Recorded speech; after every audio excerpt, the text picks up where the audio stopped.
My name is Adrian Holt. I am 26 years old, and until 48 hours ago, I believed that 3 years of leading an infantry squad through the dust of the Middle East as a staff sergeant in the U.S. Army earned me at least a modicum of respect from my own blood. I was wrong. I stood in a high-back leather chair in the mahogany-paneled conference room of Sterling and Associates in downtown Chicago, the scent of expensive floor wax and stale espresso weighing heavy in the air.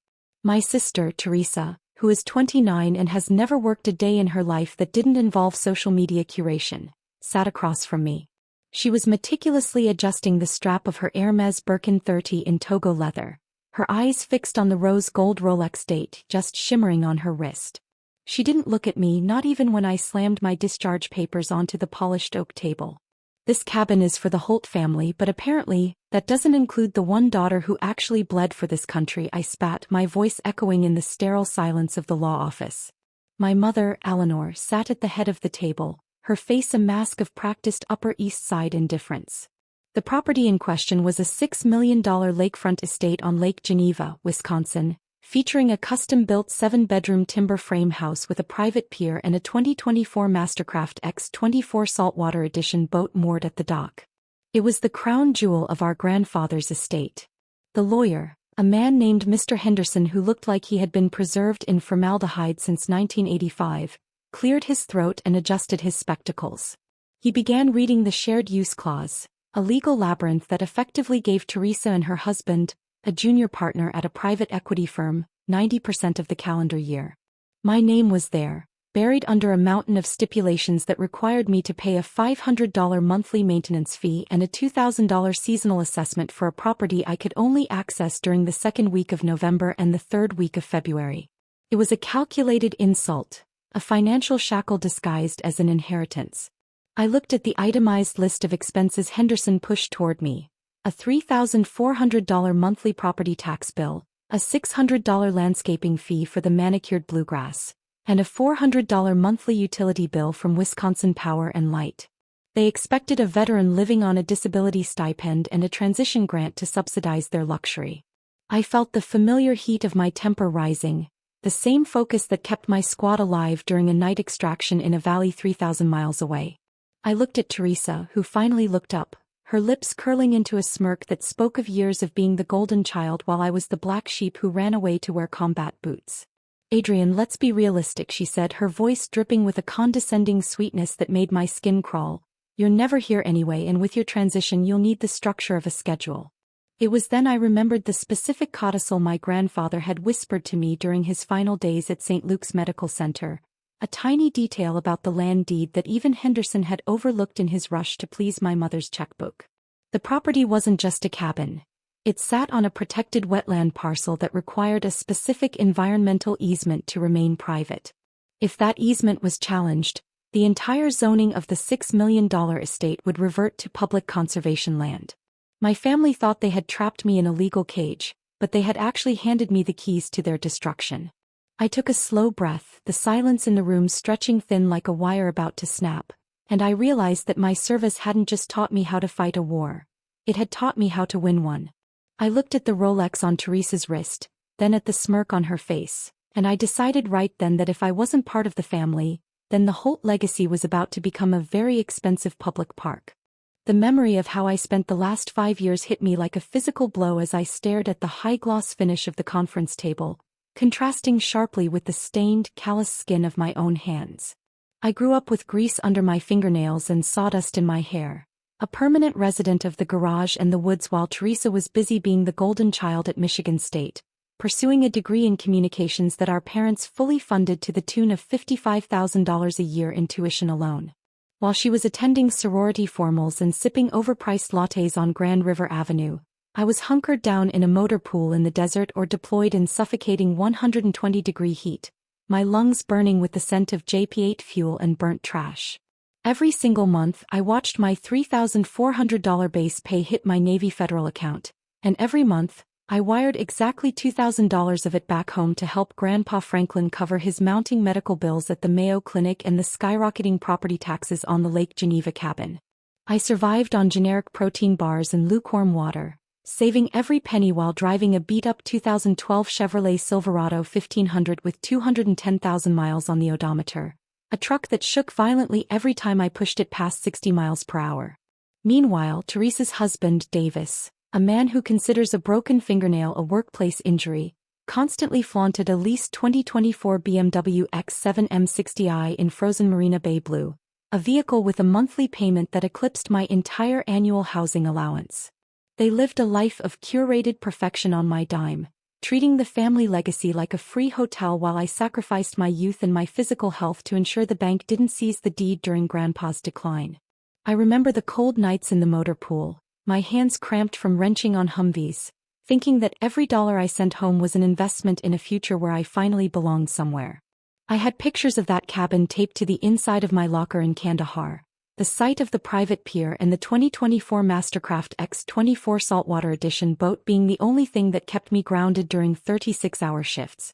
I looked across the table at Teresa, noticing the way she checked her reflection in the darkened screen of her iPhone 15 Pro Max, completely indifferent to the fact that the very roof over her head for the last 3 summers had been maintained by my blood and sweat.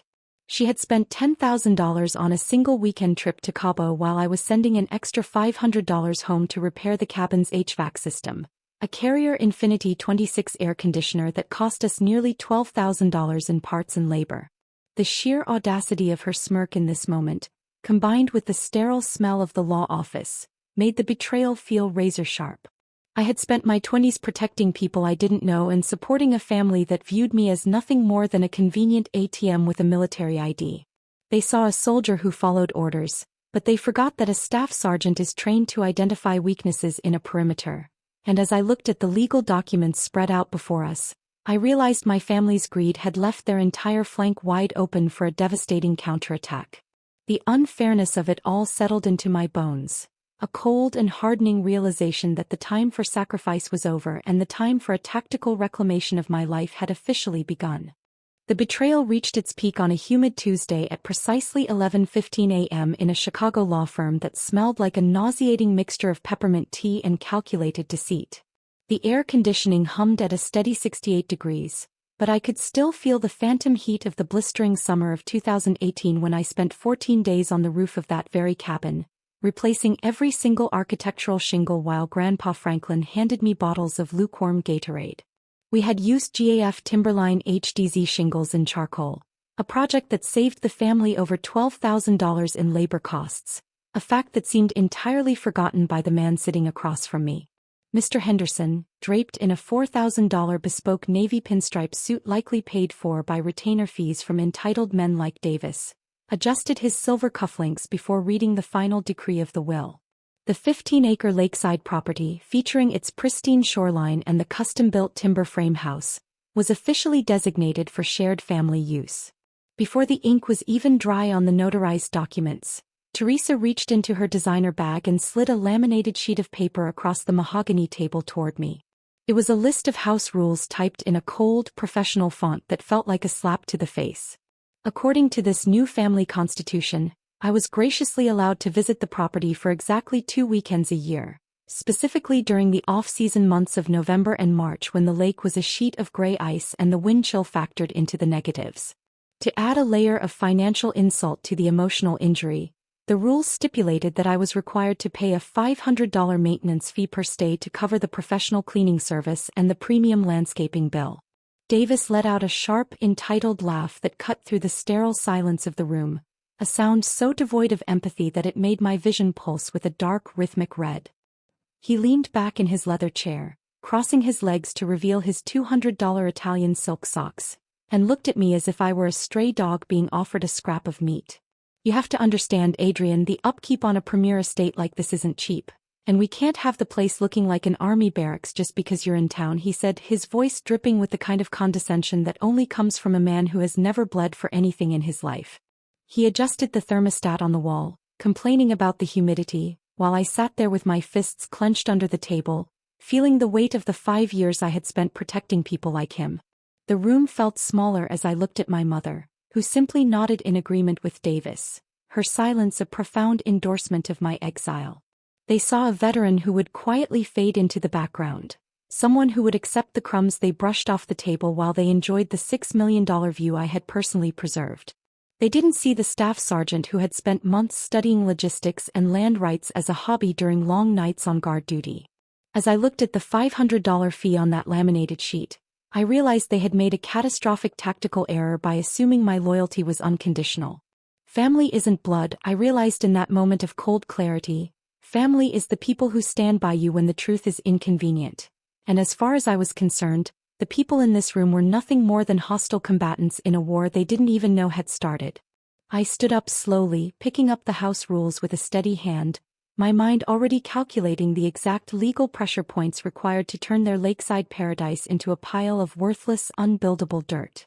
That night, I sat in the cracked vinyl driver's seat of my 2012 Chevy Silverado in the corner of a dimly lit 24-hour diner parking lot, the neon sign above the entrance flickering a buzzing, electric red that pulsed in a rhythm matching the throbbing headache behind my eyes. The smell of cheap diesel and old grease wafted through the vents, a stark contrast to the peppermint-scented betrayal I had just walked out of at the law firm. I reached into the glove box and pulled out a yellow legal pad and a matte black tactical pen, the weight of the metal familiar and grounding in my hand. I clicked the pen and drew a single, uncompromising vertical line down the middle of the first page. On the left side I wrote the word loyalty in block letters, but as I stared at the blank space beneath it, I realized there was nothing to record because the people who shared my DNA had vacated that column years ago.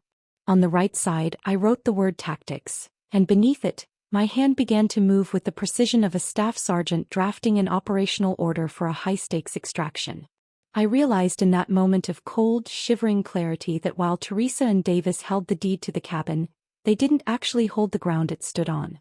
They saw a scenic vacation home with a 3-car garage and a custom outdoor kitchen featuring a $4,000 Viking grill, but I saw a logistical nightmare of zoning vulnerabilities and environmental easements that I had studied during my nights on guard duty. I wasn't the grieving granddaughter or the overlooked younger sister anymore. I was a logistics expert with a clear, singular mission to dismantle the entitled reality they had built on my back. Love was officially off the table, discarded like the spent brass on a firing range, and in its place sat cold, hard calculations involving the exact GPS coordinates of the protected wetlands that bordered the property's north flank. The flickering neon light cast long, dancing shadows over my notes as I itemized the costs they expected me to pay, including that $500 maintenance fee which was nothing more than a tax on my dignity. I looked at the Silverado's dashboard, where the check engine light glowed like an ember, a reminder of the 210,000 miles I had put on this truck while sending my sergeant's pay home to save a house I was now being locked out of.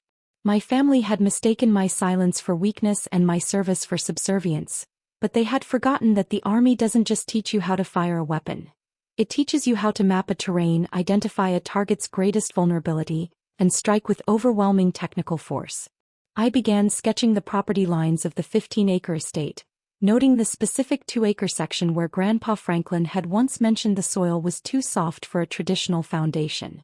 If the Environmental Protection Agency were to receive an anonymous tip about the unpermitted drainage pipes Davis had installed for his luxury infinity pool, the resulting fines and restoration costs would exceed $200,000 and trigger a mandatory construction freeze. I felt a grim sense of satisfaction as the plan began to solidify, my mind moving past the hurt and into the mechanical execution of a tactical reclamation.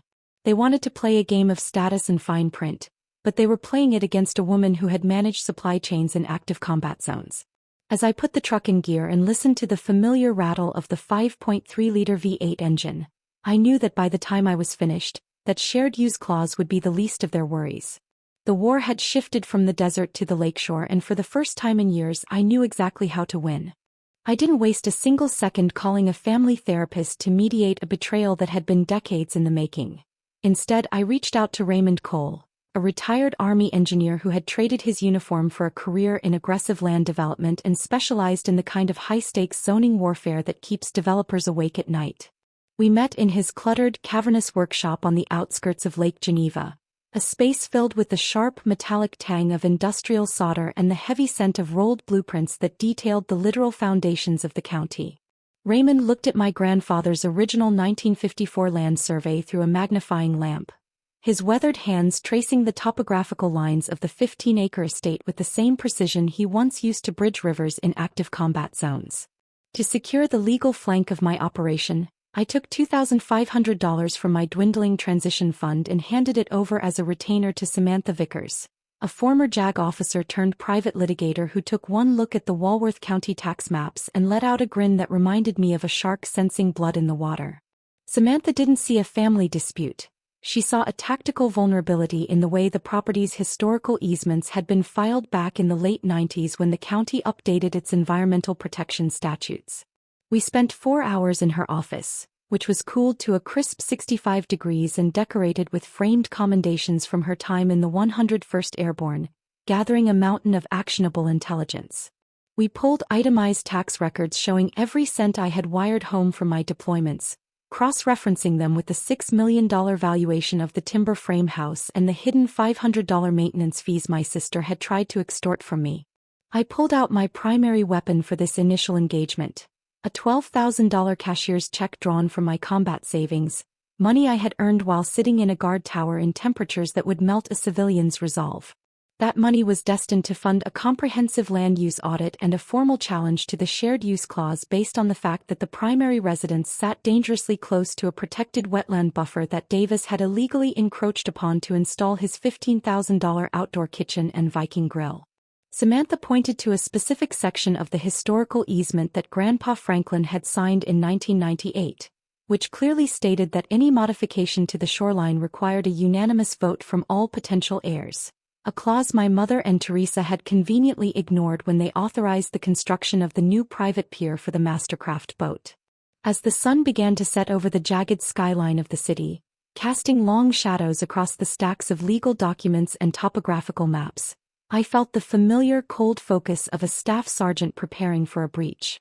Teresa and Davis were currently sipping vintage Pinot Grigio on a deck I had personally stained, completely oblivious to the fact that their $2 million investment was built on a foundation of legal sand. Raymond confirmed that if we triggered a mandatory environmental impact study, the resulting construction freeze would render the property uninhabitable for at least 18 months, during which the carrying costs, including the $3,400 monthly property tax and the $600 landscaping fees, would still be due. I watched Samantha highlight a line in the county code with a neon yellow marker, her movements methodical and lethal, and I realized that my family had made the mistake of bringing a social media strategy to a kinetic legal war. Love was a casualty I had already buried, replaced by the mechanical satisfaction of seeing the pieces of their entitled lifestyle begin to crumble under the weight of their own greed. I wasn't just fighting for a room in a cabin anymore. I was executing a total reclamation of the ground they thought they had stolen from me. The air near the shoreline was thick with the scent of charcoal and $150 per pound A5 Wagyu beef sizzling on the Viking grill I had helped install just last summer. Teresa had titled the event her Victory Barbecue on the digital invitations, a curated celebration of her newly minted dominion over the 15-acre estate, and she had spared no expense to ensure the town's social elite witnessed my exclusion. There were nearly 40 people scattered across the manicured bluegrass lawn, including our judgmental Aunt Margaret, who sat in a teak Adirondack chair clutching a glass of 2021 Silver Oak Cabernet Sauvignon that retailed for nearly $100 a bottle. The laughter was loud and performative, the kind of sound people make when they think they have finally won, while Davis stood near the custom stone fire pit, boasting to a group of local real estate developers about the upcoming renovations he planned for the master suite. I stood at the very edge of the crushed limestone gravel driveway, the only access road that connected the timber frame house to the main highway, feeling the familiar weight of my old tactical boots on the ground I had once protected. In my hand I held a thick manila folder that contained the technical downfall of their lakeside fantasy, a collection of documents curated by Samantha Vickers and Raymond Cole that proved the very road they were standing on was a legal fiction. As I watched Teresa glide through the crowd in a $300 white linen sundress, playing the part of the gracious heiress, I felt a cold, mechanical detachment from the scene. They had traded my loyalty for a shared use clause and a $500 entry fee, never realizing that in my years of service, I had learned that the most expensive asset in any conflict is the terrain itself. I checked my watch, a rugged Garmin Phoenix that had survived 3 deployments, noting that it was exactly 2 p.m., the precise time the county surveyor and a local sheriff's deputy were scheduled to arrive at the property line. The contrast between their sparkling crystal glasses and the grit under my fingernails had never been more pronounced, But for the first time in my life, I wasn't the one who felt out of place. I watched Davis pour another round of wine, his face flushed with the arrogance of a man who thought money could overwrite a deed, while I focused on the specific coordinates of the historical easement that ran directly through the center of their outdoor kitchen. Aunt Margaret caught my eye from across the lawn and offered a pitying, tight-lipped smile that suggested I should be grateful just to be standing on the periphery of their success. She didn't know that the folder I was holding contained a cease and desist order and a formal reclamation of the land underlying the driveway, which Grandpa Franklin had technically deeded to a Veterans Trust one controlled, a detail buried in a 1999 tax amendment they had failed to audit. As the sound of a heavy diesel engine began to rumble in the distance, growing louder as it approached the gate, the laughter on the patio began to falter. The guests turned their heads toward the sound of the approaching 2024 Ford F-350 Tremor bearing the county seal on its door, its tires crunching over the very gravel I was standing on. Teresa's smile didn't just fade. It curdled into a mask of confusion as she saw the official government plates. I didn't move an inch, my posture locked into the disciplined stillness of a staff sergeant awaiting a breach. They had spent years treating me like a guest in my own history, but as I opened the manila folder and stepped forward toward the center of the party, I realized that the greatest irony of their victory barbecue was that they had invited 40 witnesses to the exact moment I took back the ground they had stolen. Love was a ghost, family was a lie, but the law and the land were absolute, and I was about to show them exactly how much it cost to block a soldier out of her own home. I did not scream or raise my voice in a way that betrayed the adrenaline surging through my veins. Instead, I marched with the measured, rhythmic cadence of a soldier toward the center of the flagstone patio and waited with terrifying stillness until the Bluetooth speakers sputtered into a confused silence. The 40 guests, including local council members and the most prominent families in Lake Geneva, frozen with $100 glasses of Silver Oak Cabernet halfway to their lips, watched as I reached into my manila folder and began distributing 15 high-contrast photocopies of a certified land survey and a recorded deed from the Walworth County Register of Deeds. "I have an announcement to make," I stated, my voice projected with the same lung-deep military authority I had used to command a platoon under heavy fire in the desert, and the sheer weight of my tone caused even Davis to lower his expensive tongs. As of 9 a.m. yesterday morning, I am the sole and undisputed owner of Parcel 47, which is the specific 20-foot wide strip of land that encompasses this entire gravel driveway, the main entrance gate, and the utility clearing for the high-voltage electrical lines that power this house. The silence that followed was so heavy and absolute that you could hear the gentle rhythmic lapping of Lake Geneva's water against the private pier and the distant hum of a neighbor's 2024 Mastercraft engine. I watched the color drain from Teresa's face, her $300 linen sundress suddenly looking like a shroud as she clutched the laminated house rules she had forced upon me only days prior. I pointed a single steady finger at Davis, whose face was transitioning from a smug tan to a sickly mottled purple as he realized the tactical disaster I had just unveiled. "You and every person standing on this stone patio are currently trespassing on private property that does not belong to the Holt estate," I said, my words cutting through the humid afternoon air like a serrated blade. The historical easement that allowed the main house to use this road for access expired on July 14, 2014, due to a sunset clause my grandfather intentionally inserted after he realized how much I was contributing to the property's survival from my overseas deployments. Because that easement was never legally renewed by the current executors, this driveway is now a dead end that stops exactly 30 feet before it reaches the main road, and the electrical transformer sitting on my dirt is currently operating without a valid land use agreement. I checked my Garmin Phoenix watch, the rugged black bezel catching the sunlight as the county sheriff's cruiser pulled into the mouth of the driveway, its blue and red lights casting a strobing rhythmic glow over the startled guests. "You have exactly 10 minutes to gather your personal belongings, vacate this structure, and move your vehicles before I authorize the sheriff to begin the trespass warning process and I personally fence off my dirt with 6-foot-high chain link and concertina wire." Aunt Margaret dropped her crystal glass, the expensive red wine splattering across her designer sandals like a fresh wound, but I didn't blink. My mother tried to step forward, her mouth opening to offer a frantic hollow apology, but the time for family sentiment had been buried in the sand of the Middle East and suffocated by their own greed. I stood my ground on the gravel I had paid for with my youth and my health, watching as the realization of their total financial and social ruin began to settle in. They had thought they could treat a veteran like a nuisance, but they had forgotten that a staff sergeant understands that whoever controls the supply lines controls the war. I wasn't just taking back a cabin, I was reclaiming my dignity by cutting off the very oxygen of their entitled lifestyle. And as the first of the guests began to scramble toward their luxury SUVs in a panic, I felt the cold, mechanical satisfaction of a mission successfully executed. Family is who stays when the truth comes out, but on this humid Tuesday afternoon, the only thing staying on Parcel 47 was me and the law. Teresa's face underwent a sickening transformation, draining from a curated, sun-kissed tan achieved at a five-star resort in Amalfi to a ghostly, translucent white that made her expensive Botox injections stand out like frozen ridges under the harsh afternoon sun. She tried to step toward me, her hands trembling as she reached out to play the family card, her voice cracking as she stammered about how we were blood and how Grandpa Franklin would be heartbroken to see such a public display of animosity. I didn't let her finish the sentence. Instead, I reached into my manila folder and pulled out the laminated sheet of house rules she had slid across the law firm table only days ago, along with the highlighted clause regarding the $500 maintenance fee she intended to extort from me for the privilege of visiting my own history.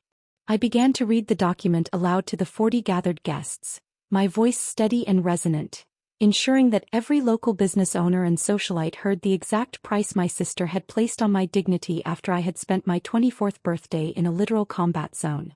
The sound of my voice reading those petty mercenary stipulations acted like a physical weight in the air, and I watched as Aunt Margaret's hand spasmed, causing her porcelain plate to slip and shatter against the high-end wood decking with a sharp, crystalline crack that punctuated my words. The golden couple who had spent the last hour basking in the unearned glow of their inheritance suddenly looked like nothing more than common thieves caught in the blinding, unforgiving spotlight of an interrogation room. Davis tried to bluster, stepping forward with his chest puffed out in a pathetic display of dominance, but his eyes were darting toward the two Walworth County Sheriff's deputies who were now stepping out of their Ford Explorer to verify the boundary stakes Raymond Cole had driven into the earth at dawn. I made it very clear to everyone present that I wasn't technically taking the cabin because the shared use clause they loved so much could keep the building itself in a legal limbo for years, but I was absolutely and permanently taking their access to it. Without the 20-foot strip of Parcel 47, which contained the only paved entrance and the vital infrastructure for their septic lift station and electrical grid, the $6 million timber frame house was effectively a very expensive, very beautiful birdhouse. I watched the realization sink into Davis's eyes as he looked at his 2024 BMW X7 M60i parked on my gravel, realizing that if he didn't move it within the next 9 minutes, I would have it towed to a municipal impound lot at his sole expense. The guests began to murmur, the social fabric of the party tearing apart as people realized they were standing on a legal battlefield, and the prestige Teresa had worked so hard to build evaporated into the humid Wisconsin air. She looked at the shattered ceramic at her feet and then at me, but for the first time in my life, I felt no urge to fix the mess she had made. I stood there in my scuffed tactical boots, a staff sergeant who had finally completed her most important reconnaissance mission, watching the people who had exploited my service scramble to salvage what was left of their pride. They had tried to charge me $500 to stay in a home I had bled to preserve. And now they were discovering that the cost of crossing a soldier who knows her worth is far higher than any maintenance fee they could ever dream of. I watched the first guest drop their half-eaten Wagyu slider into a trash can and head for the gate, and I knew that by sunset, the only sound left on this property would be the wind through the pines and the quiet, rhythmic ticking of a legacy being reset to its rightful foundation. The Holt family cabin was no longer a free hotel for the entitled. It was a fortress, and I was the only one with the keys to the ground it stood on. The physical confrontation on the gravel was merely the opening salvo because within 6 hours of the last guest's hasty departure, the conflict transitioned into a brutal and public digital warfare that Teresa believed she was uniquely equipped to win. She went live on TikTok from the master suite of the cabin, her iPhone 15 Pro Max mounted on a professional ring light, sobbing hysterically to her 300,000 followers about her evil veteran sister who was supposedly suffering from a mental break and trying to steal the family home. She put on a masterful performance, her eyes red-rimmed as she adjusted her silk robe and whispered into the microphone about how she feared for her safety, painting a picture of a disgruntled soldier haunting the perimeter of a peaceful lakeside sanctuary.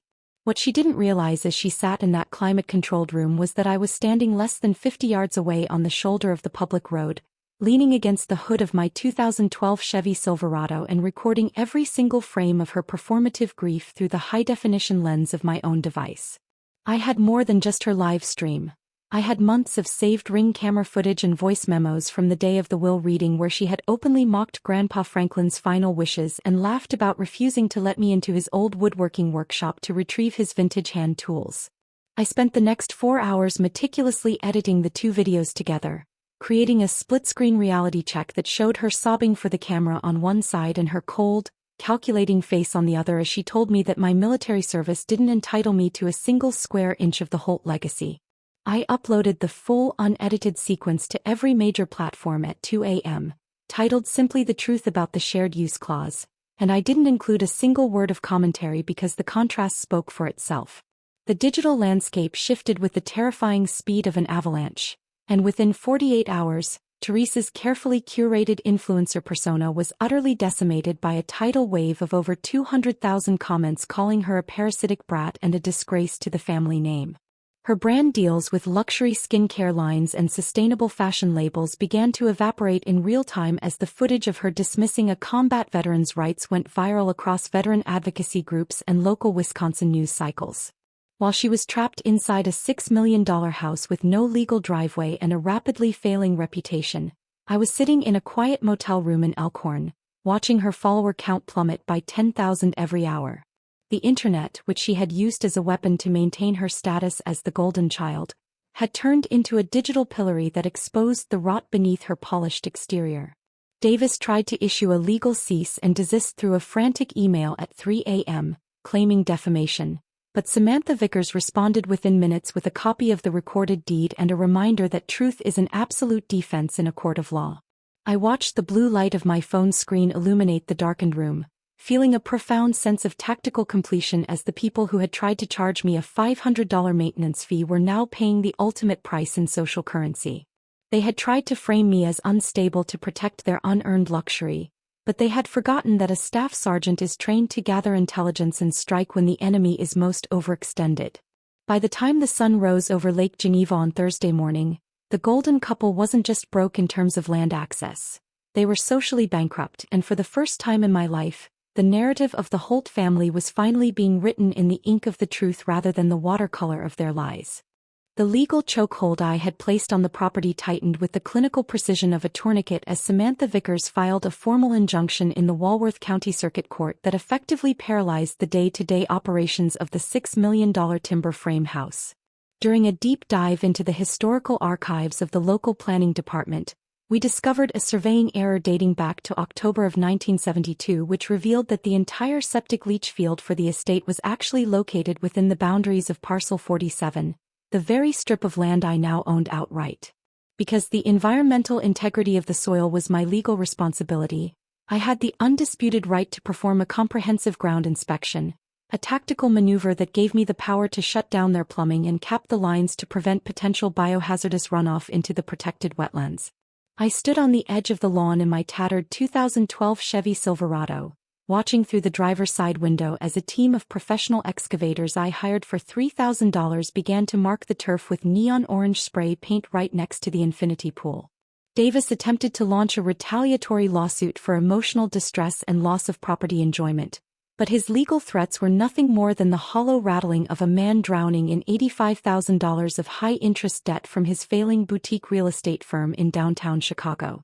He couldn't afford a protracted legal battle against a discharged staff sergeant who had spent 3 years learning how to survive on MREs and grit, someone with absolutely nothing left to lose and a military-grade stubbornness that could outlast any corporate retainer. I received an itemized report from Raymond Cole showing that the cost to relocate the septic system to the main parcel would exceed $140,000 and require a permit process that could take up to 2 years due to the strict Lake Geneva environmental codes. The hum of the expensive Carrier HVAC system was the only sound in the air until Davis stormed out of the house, his face a frantic shade of crimson that clashed with his $1,200 Loro Piana cashmere sweater. He waved a stack of legal papers at me, but I didn't even roll down my window. I simply tapped the official county injunction taped to my dashboard which prohibited any person from interfering with a licensed soil inspection on private land. My family had tried to use the law as a scalpel to cut me out of my inheritance, but I was using it as a sledgehammer to demolish the very infrastructure of their lifestyle. Teresa was visible through the floor-to-ceiling windows of the living room, her silhouette pacing back and forth as she realized that the golden couple was about to be forced into a house that couldn't even flush a toilet. The irony was as thick as the humid Wisconsin air because the very people who had demanded a $500 maintenance fee from me were now facing a total structural collapse of their investment. They had underestimated the fact that I didn't need the luxury of the master suite or the view from the deck to feel at home. I only needed the ground beneath my feet and the knowledge that I had held the line. As the sun began to set over the water, casting long, jagged shadows across the disputed leach field, I realized that the war of attrition was already over. Davis retreated back inside, his shoulders slumped under the weight of his mounting liabilities, while I remained in the driver's seat of my truck, a silent sentinel over the dirt that had finally become my own. They had the crown but I had the foundation, and without a foundation even the grandest palace is just a pile of wood waiting to fall. The aftermath was a slow, agonizingly satisfying burn that played out over 6 months of grueling legal attrition and financial hemorrhaging for the people who had once laughed at my combat boots.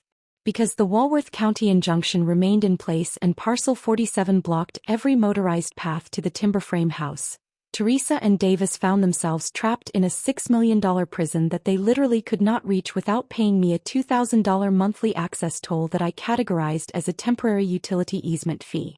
They tried to fight it in a secondary court hearing, but the judge took one look at the expired 2014 documents and the 1972 surveying error and ruled that as a private landowner, I had every right to charge a market-rate premium for the use of my driveway. No rational buyer in the high-end Lake Geneva real estate market was willing to touch a property that required a hiking permit or a $2,000 monthly bribe just to park a car in the garage, and the listing sat on the market for 180 days while the grass grew waist-high and the 2024 Mastercraft boat gathered algae at the dock.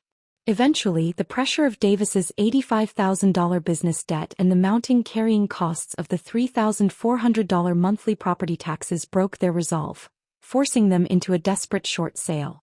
I walked into the final closing meeting at Sterling & Associates with Samantha Vickers by my side, and I bought the entire 15-acre estate from them at exactly 40% of its appraised market value, which coincidentally matched the precise dollar amount of the inheritance they had tried to steal from me through that fraudulent shared-use clause. I watched with a cold, mechanical detachment as Teresa signed the deed transfer with a trembling hand, her designer rings looking heavy and gaudy against her pale skin, while Davis stared at the floor, his 2024 BMW X7 already having been repossessed by the dealership 3 weeks prior. They were forced to move into a cramped 2-bedroom apartment in a utilitarian neighborhood on the outskirts of Waukesha, a place they used to mock during their Sunday brunches for being beneath their social standing. My mother has not spoken a single word to me since the day the eviction notice was served on the cabin, a silence that has become the most profound and peaceful gift she has ever given me in 26 years of existence. I spent my first night as the sole owner of the property sitting on the private pier, the cold lake water lapping against the wood while I cleaned Grandpa Franklin's vintage woodworking tools that I had finally recovered from the locked workshop. I didn't feel the need to celebrate with expensive wine or a 40-person barbecue. Instead, I simply sat in the quiet, breathing in the scent of pine and aged cedar, knowing that every square inch of the ground beneath me was earned through my own blood and my own tactical brilliance.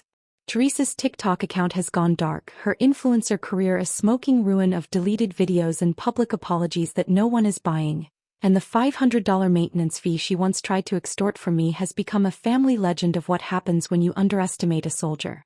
I have since converted the master suite into a sanctuary for veterans transitioning back to civilian life, a place where the air doesn't smell like peppermint and deceit, but like wood smoke and genuine respect. Family isn't the blood that flows through your veins. It is the loyalty that remains when the world tries to strip you of your ground. And as I looked out over the moonlit surface of Lake Geneva, I realized that I hadn't just won a legal battle. I had reclaimed my life from the people who thought my service made me a servant. And in the end, the only house rules that mattered were the ones I wrote myself on the dirt that was finally, irrevocably mine. Today, I sit on the weathered cedar porch swing of the cabin, my boots resting on the very floorboards I once scrubbed as a child, looking out at the vast, crystalline expanse of Lake Superior as the morning mist begins to lift from the shoreline. The shiny, modern electronic lock that Teresa had installed to keep me out is finally gone, replaced by the heavy, reliable cast-iron deadbolt that Grandpa Franklin and I installed together during my final pre-deployment leave in 2018. The air up here is clean and sharp, carrying the scent of damp pine needles and the faint, cold promise of winter. And for the first time in my 26 years, the gravel road leading to this sanctuary is legally, indisputably mine. I have spent my morning performing a slow, methodical sweep of the 15-acre estate, not out of military habit, but out of the quiet satisfaction that comes with knowing every boundary stake and every historical easement is now aligned with my name. The silence is absolute, broken only by the rhythmic creak of the swing and the distant haunting call of a loon, a stark contrast to the chaotic entitled noise that Davis and Teresa brought to this sacred ground. I realized through this long, grueling campaign of legal maneuvers and digital exposures that family isn't actually about the shared blood that flows through your veins or the last name you carry on your driver's license. It is about the ground you are willing to hold for one another when the world gets cold and the stakes get high. My sister and mother saw this land as an asset to be leveraged, a backdrop for a curated lifestyle of $60 bottles of wine and designer handbags. But they failed to understand that a home is built on the sacrifices of those who maintained its foundation. If they won't give you a seat at the table, you don't beg for a chair. You simply buy the floor the table stands on and wait for the gravity of their own greed to do the rest of the work for you. I think about the $500 maintenance fee Teresa tried to extort from me, and I look at the deed sitting on the small teak side table next to my coffee, realizing that her arrogance was the very weapon I used to dismantle her dominion. My transition from staff sergeant to the sole owner of the Holt legacy is complete, and while the bank accounts they once flaunted are now drained by legal fees and repossessions, my wealth is measured in the security of the dirt beneath my feet. The sun finally breaks over the horizon, casting a long golden path across the water that reaches all the way to my private pier where the Mastercraft boat sits silent and still. I have already contacted a local veterans outreach program to begin the paperwork for turning the guest wing into a retreat for those who, like me, returned from service only to find their own families had moved the goalposts while they were away. I am no longer the daughter who bled for a country only to be locked out of her own home. I am the owner of the horizon, the keeper of Grandpa's workshop, and the final authority on who gets to walk down my driveway. I take a slow, deep breath of the northern air, feeling the weight of the past years finally lift, replaced by the solid, unyielding reality that I fought for this ground and I won. The table has been cleared, the guests are gone, and the floor is finally, irrevocably mine.